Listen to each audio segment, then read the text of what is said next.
Bienvenue dans notre expo-musée, les météorites messagères du ciel.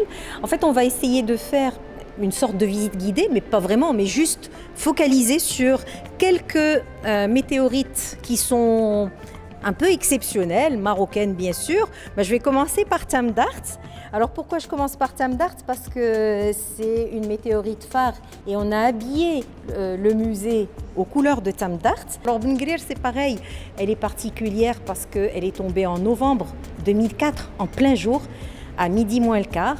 Et elle a été vue par beaucoup de gens et elle a été les vitres des bâtiments à Ben Guerir ont vibré quand elle est passée au-dessus. Ici, nous avons la météorite de Tissint. Donc Tissint, c'est une météorite martienne, donc c'est une météorite qui a été arrachée à la surface de la planète Mars. Alors vous voyez, c'est un tout petit caillou, donc là la masse totale faisait à peu près 7 kg. Là on a une toute petite pièce de 7 grammes et c'est une fierté pour le Maroc parce que c'est la 5e chute observée de météorites martiennes dans le monde.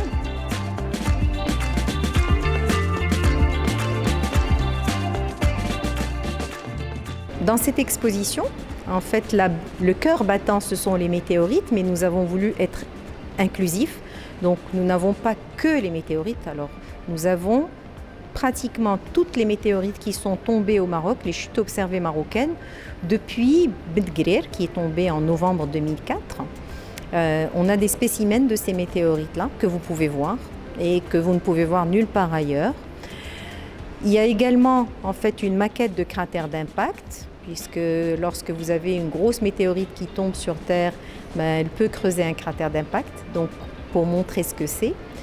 Et puis, nous avons un espace qui est dédié aux fossiles marocains, donc des fossiles de dinosaures, de bois, fossiles, de stromatolites. On parle également de la diversité, la biodiversité et de l'histoire de la vie sur Terre.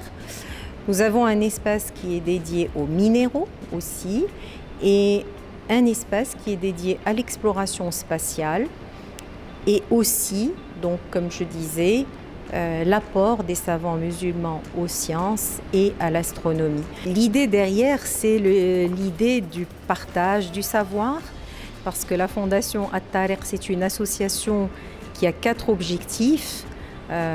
Donc la promotion de la recherche scientifique sur les météorites, la planétologie au Maroc, la valorisation du patrimoine géologique du Maroc qui est extrêmement riche, la diffusion du savoir puisque en fait l'expo-musée en fait partie et le développement territorial avec du géotourisme et de l'astrotourisme. Donc l'idée derrière la conception de cet expo-musée, c'est justement le partage du savoir, la possibilité donnée aux enfants des écoles, mais aussi au public, de découvrir les richesses que nous avons au Maroc, aussi bien en termes de sciences qu'en termes de patrimoine géologique, de météorites, fossiles, minéraux, mais aussi de notre passé, par la découverte de l'apport des savants musulmans aux sciences et à l'astronomie. Mais également aussi, nous avons eu la possibilité de mettre en place un planétarium pour pouvoir voir les merveilles du ciel à 360 degrés. Et notre expo-musée, elle a été faite dans l'esprit de montrer et de démontrer la capacité que nous avons au Maroc pour faire quelque chose qui est de l'envergure internationale et d'un niveau international.